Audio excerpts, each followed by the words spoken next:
नमस्कार, आप देख रहे हैं आगाज टाइम और मैं हूं आपके साथ सुहानी सिंह। आइए नजर डालते हैं खास खबर पे। खबर लखनऊ से, जहां पे बाट माप विभाग के कर्मचारियों द्वारा आज की गई बैठक बायोमेट्रिक अटेंडेंस सनातन के न होने पर कई मांगों को लेकर की गई बैठक में विधिक माप विज्ञान विभाग के नियंत्रक द्वारा निरंतर स्वच्छाचारी और उत्पीड़न आदेश जारी किए जा रहे, जो विभाग के अधिनियम तथा नियमावली के विरोध होने के साथ ही व्यापारियों तथा निरीक्षक स्वर्ण को उत्पीड़न करने वाले, जिसे लेकर बाट माप विभाग के कर्मचारियों ने बड़ी बैठक की है। जी आपको बता दें कि आज बाट माप विभाग के कर्मचारियों ने बड़ी बैठक की और कई मुद्दों पर वार्ता और न्यूनतम आदेशों के क्रम में विभाग के ऑफलाइन के साथ साथ ऑनलाइन सत्यापन प्रक्रिया को भी प्रारंभ किया गया।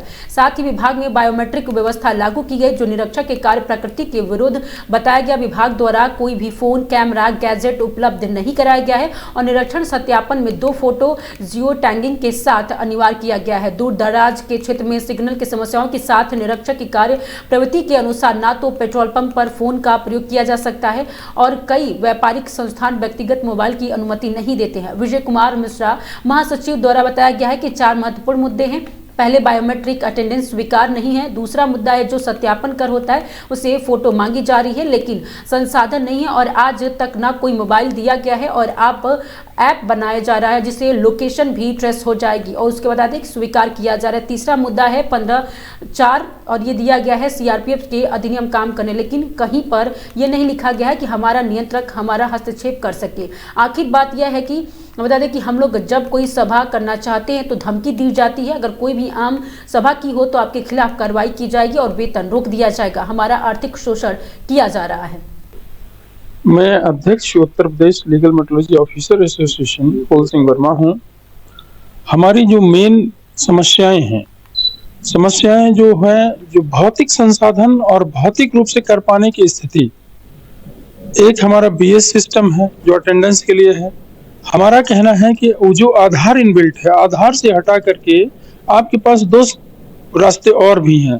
पहला रास्ता है कि आप मानव संपदा पोर्टल का जो आईडी दिया गया है उस आईडी से कर लीजिए, या इंडिपेंडेंट आई कार्ड बनवाते हुए इन आई कार्डों से हमारी हाजिरी लगवाई जाए, क्योंकि आधार में हमारे अकाउंट्स होते हैं और किसी के साथ अप्रिय घटना होती है तो उसका जिम्मेदार कौन होगा।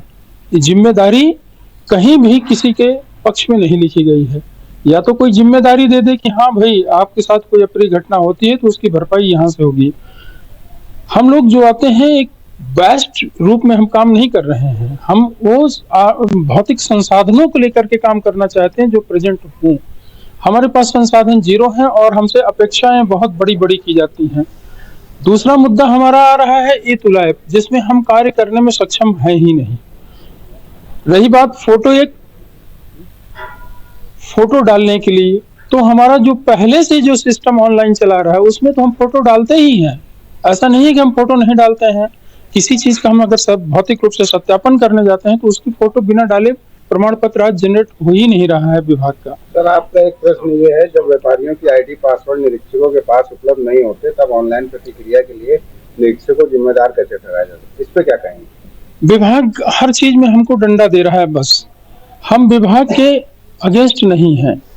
आईडी पासवर्ड, यहाँ तक की समस्याएं आती हैं, ना उनके पास आईडी है ना पासवर्ड है। आईडी पासवर्ड स्वयं बनाना हमारा कार्य नहीं है और फिर भी अगर हम बनाते हैं तो उसका एक ओटीपी जाता है उनके मोबाइल नंबर पर। ओटीपी देने के लिए वो तैयार नहीं होते हैं और भाग खड़े होते हैं। सबसे दूसरी बड़ी समस्या यही है, हम जो है सत्यापन मुद्रांकन के लिए हैं। किसी भी सिस्टम में निरीक्षक वर्ग होता है, भौतिक रूप से उन चीजों को सही रखा जाए, ना कि सही करने के लिए हम फैसिलिटी दें। हमारा जो काम मुख्य रूप से है वो सत्यापन मुद्रांकन का है। ठीक है। मेरा नाम विजय कुमार मिश्रा है। मैं legal metrology association Uttar Pradesh का महासचिव। सर, आज बैठक हुई है, किस मामले पे चर्चा हो रही, क्या मांग? ये मामले 4 महत्वपूर्ण मुद्दे हैं। पहला मुद्दा है कि हम लोग बायोमेट्रिक अटेंडेंस सिस्टम को स्वीकार नहीं करना चाहते हैं, क्योंकि फील्ड अधिकारियों के लिए अधिकांश विभागों में ये उन्मुक्त है। फील्ड अधिकारियों के लिए संभव नहीं है कि वो बायोमेट्रिक आधारित प्रणाली को लागू कर सके, क्योंकि कार्य की प्रकृति ऐसी है कि हमको दिन से लेकर रात तक काम करना पड़ता है और एक पर्टिकुलर टाइम, चाहे सुबह हो या शाम, हम लोगों के लिए पहुंचना संभव नहीं है। दूसरा मुद्दा है कि इसमें हमारे यहाँ एक सत्यापन कार्य होता है वेट्स एंड मेजर का। उसमें समस्या यह है कि वो लोग फोटो मांग रहे हैं जियो टैग, ठीक है ना। हम लोगों के पास संसाधन बिल्कुल नहीं है, आज तक कोई भी हमको मोबाइल नहीं दिया गया है।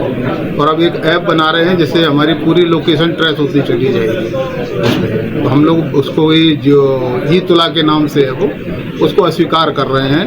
ये कि हमारी मांग है कि वो किसी भी तरीके से लागू न किया, उससे हमारी जो है व्यक्तिगत निजता का हनन हो जाता है और किसी भी समय हम उनकी पकड़ में रहते हैं। पकड़ में क्या रहते हैं कि हमारी जो व्यक्तिगत जिंदगी है वो प्रभावित होती है। और तीसरा मुद्दा है कि इन्होंने नियम विरुद्ध जो है जो निरीक्षण है हमारे यहाँ जो अधिनियम है उसमें 15(4) में ये दिया गया है कि हमको सीआरपीसी के अधीन काम करना है। तो सीआरपीसी में कहीं पे भी ये नहीं लिखा है कि हमारा नियंत्रक उसमें हस्तक्षेप कर सकता है। तो सीआरपीसी में उन्होंने ये संशोधन कर दिया है अपने आप से, जो वो नहीं कर सकते। उनको एक्ट में ये पावर नहीं है कि वो सीआरपीसी पे कोई भी संशोधन कर सके कि प्रत्येक निरीक्षक जब फोटो इंस्पेक्शन करेगा तो उसकी फोटो अपलोड करेगा।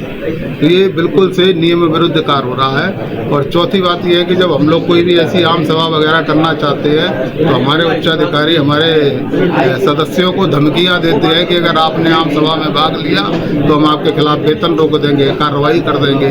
इस तरीके की आम धमकियां, इसलिए आम सभा पहले 21 को रखी गई थी और आज पहले ऑफिस में रखी गई थी और ऑफिस में अनुमति न मिलने के कारण अब आज यहाँ पे होटल में रखनी पड़ी। इस तरह के जो निर्णय लिया जा रहा है, क्या उसमें आर्थिक शोषण नहीं हो रहा है? बिल्कुल बहुत ज़्यादा हो रहा है। अब हम लोगों को यहाँ का जो पेमेंट करना पड़ेगा, जो लोग दूर दूर से आए हैं, हमारे लिए बहुत बड़ा आर्थिक भार है।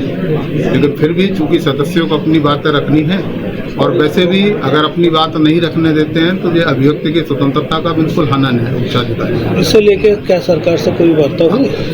अभी हमारी 21 तारीख को उन्होंने समय दिया था, वार्ता हुई है। उन्होंने हमारी सारी मांगों को अस्वीकार कर दिया है, ये कहते हुए कि आप लोग तो हर चीज का विरोध करते हो। ऐसे ही तमाम बड़ी खबरों के लिए बने रहिए आगाज टाइम के साथ। धन्यवाद।